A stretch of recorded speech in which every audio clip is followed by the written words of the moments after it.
Olá, sou o pastor Carlos McCord, estou aqui em São José dos Campos, no Vale do Paraíba.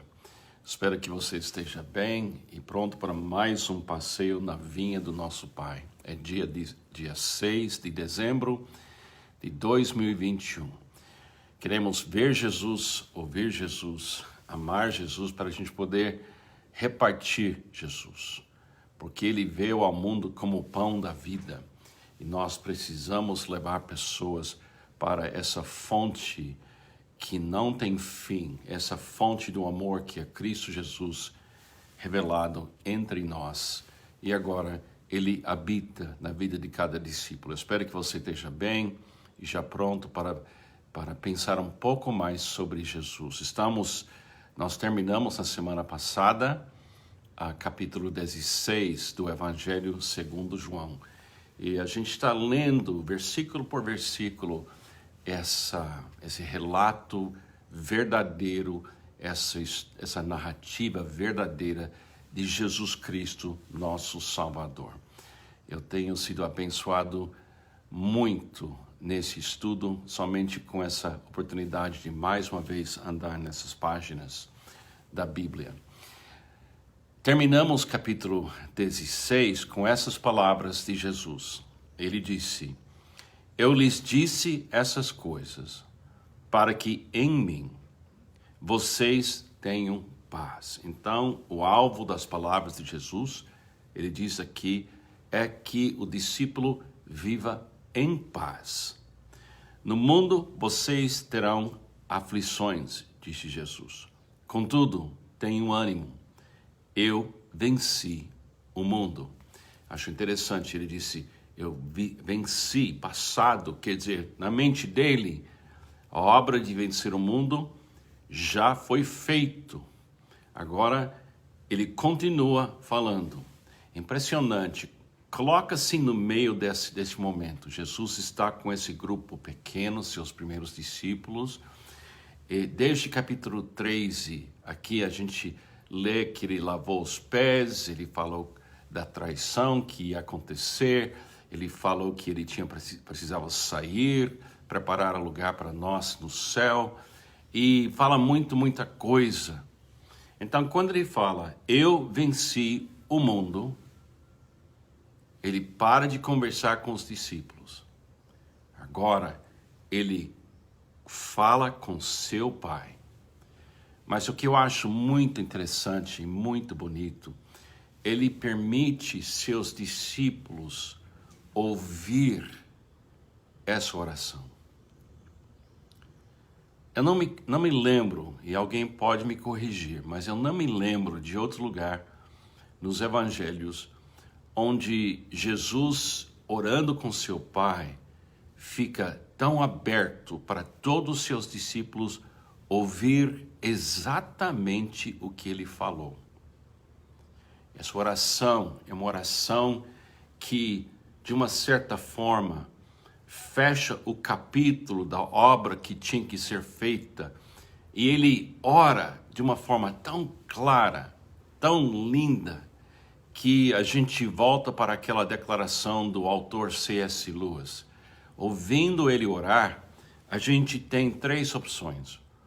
Ou Jesus é o Senhor, o Filho de Deus, ou ele é um mentiroso, ou é um lunático, é uma pessoa louca. Não tem como orar, falar o que ele fala aqui e ter dúvida do que Jesus estava pensando do seu Pai, a respeito do seu Pai e a si mesmo. Ouvir essa oração, para mim, é como se eu estivesse presente no momento mais dramático na história do mundo. Alguém que ouviu isso ao vivo, e graças a Deus nós temos nas Escrituras essa oração. Porque foi neste momento que os discípulos ficariam marcados para sempre, lembrando assim, eu ouvi ele falar com o Pai a respeito do início até o fim. Porque essa oração toca em antes da criação e vai depois para a eternidade no futuro. É uma oração que realmente tem o poder de uma palavra que muda absolutamente tudo e todos. Então vamos passar essa semana ouvindo essa oração. Eu espero que você prepare-se no seu coração para realmente ouvir essa oração como se você estivesse presente, porque esses discípulos nos representam. Essa oração não foi feita somente para eles, mas era feita também para a gente ouvir. Então, vamos ler agora em capítulo 17. Depois de dizer que ele venceu o mundo, Jesus muda o foco dele, não é mais os discípulos, no sentido de falar com os discípulos. Jesus olhou para o céu e orou. E ele fala assim: Pai, chegou a hora, glorifica o teu filho, para que teu filho te glorifique. Primeira coisa que ele fala é assim: Pai, chegou a hora. Que hora? A hora da crucificação. A hora do Cordeiro de Deus tirar o pecado do mundo.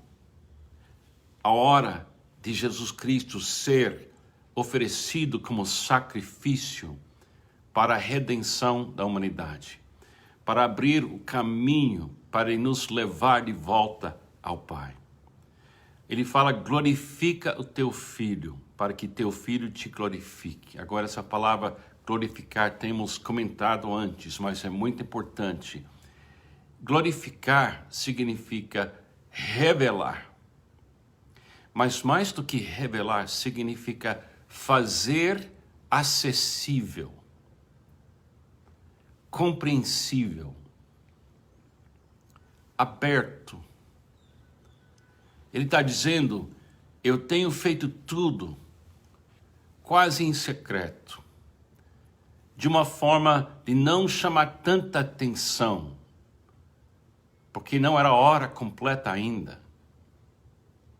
Se lembra quando Jesus fez aquele milagre com a multiplicação do vinho, transformando água em vinho? Ele tinha falado para sua mãe, ele disse: a minha hora não chegou ainda. Agora chegou. Agora vai fazer uma coisa tão pública, tão dramática, que o mundo não pode mais ignorar. Glorifica o teu filho. Mas a razão por que ele quer ser glorificado não é para se justificar, vamos dizer, mas para que o filho fizesse o Pai visível e acessível. O autor que tem me influenciado muito diz assim: a maneira que, vendo Jesus, a gente consegue ver a natureza revelada do coração do Deus invisível. E somente através de Jesus, podemos finalmente dizer: eu quero esse Deus. Eu confio nesse Deus. Claro que as pessoas do Antigo Testamento tinham uma fé em Deus, mas jamais no Antigo Testamento houve uma glorificação do Deus Pai maior do que essa revelação que está acontecendo aqui. Então Jesus quer que o mundo conheça o Pai dele. Também ele quer que ele seja conhecido como sendo o Filho unigênito desse Pai. Ele continua falando: pois lhe deste autoridade sobre toda a humanidade. Quer dizer, Jesus está dizendo: eu tenho autoridade que vem do Pai sobre toda a humanidade. Não somente aqueles que acreditam nele. Ele tem autoridade. O que Jesus pensa a respeito de nós é um assunto fechado agora. O que ele exige de nós não é mais um debate. Ele tem autoridade sobre toda a humanidade. Todo joelho se dobrará perante Jesus. Para que conceda a vida eterna a todos que lhe deste, Jesus tem autoridade de dar para qualquer pessoa que Deus traz para ele vida eterna. Mais uma vez, ou ele é o Senhor, ou ele está mentindo aqui, fingindo aqui, ou ele está profundamente fora de si, é uma pessoa lunática. É uma pessoa assim, escolhe. Eu sei que você escolheu. Ele é o Senhor. Para conceder a vida eterna a todos que lhe deste. Esta é a vida eterna, que te conheçam o único Deus verdadeiro e a Jesus Cristo a quem enviaste. Aí ele responde a pergunta mais importante, talvez para nós como seres humanos: existe vida eterna? Eu posso ter essa vida eterna? Eu quero essa vida eterna? E ele diz aqui, a vida eterna não é ir para um lugar, é ser conhecido por alguém. E você conhecer alguém. A vida eterna é Deus nos conhecer. E Jesus nos conhecer. E a gente conhecer o Pai e o Filho. A vida eterna é essa conexão eterna entre o Pai, o Filho e a humanidade, a parte da humanidade que Deus trouxe para seu Filho e fez essa apresentação para que existisse a união entre eu e Deus e Jesus e você e Deus Pai e Jesus. Essa união, ele está dizendo, a vida eterna é o Deus do universo revelado no seu Filho Jesus Cristo. Jesus foi enviado por essa razão. Eu te glorifiquei na terra, completando a obra que me deste para fazer. Tudo que Jesus fez, todo milagre, todo ensino, tudo que ele fez na sua vida, fez o Pai visível, acessível, parte da nossa história e experiência. Ele é a porta pelo qual a gente entra e encontra Deus e faz a interpretação da realidade que nos cerca. Ele está falando em termos aqui que a gente poderia passar anos tentando compreender tudo que está sendo dito aqui. Completando a obra significa, a gente deveria pensar assim, Jesus já fez tudo, não precisamos acrescentar, nós temos que expandir o que ele já fez. Não devemos tentar fazer algo além do que ele fez ou que ele é, mas é cooperar com o que ele é, quem ele é e o que ele fez. Aí ele fala assim, e agora, Pai, glorifique-me junto a ti. Jesus quer ser junto com seu Pai, junto a ti. Não podemos dividir o Pai e o Filho, ou o Espírito Santo. Por isso batizamos pessoas no nome do Pai, do Filho, do Espírito Santo. E a gente sempre entende que ele está falando de uma realidade que é uma realidade eterna, mas o que está mudando é que ele vai nos incluir nesse projeto de Deus ser glorificado. Glorifique-me junto a ti, com a glória que eu tinha contigo antes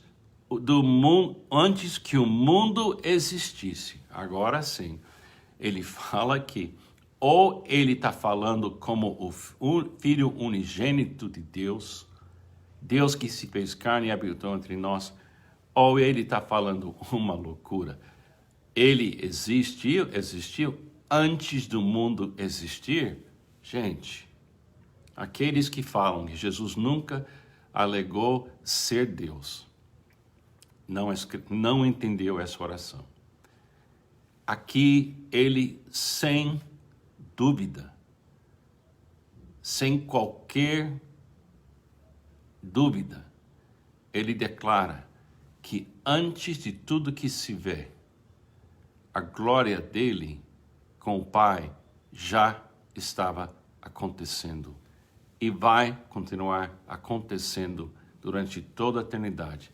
Mas fomos convidados pelo Pai e colocados nas mãos de Cristo, que tem toda a autoridade, e Ele nos convidou, e nós aceitamos o convite de fazer esse projeto, fazer parte desse projeto, de fazer a glória do Pai, do Filho e do Espírito Santo visível e acessível através da nossa presença e nosso amor aqui neste mundo e também durante toda a eternidade.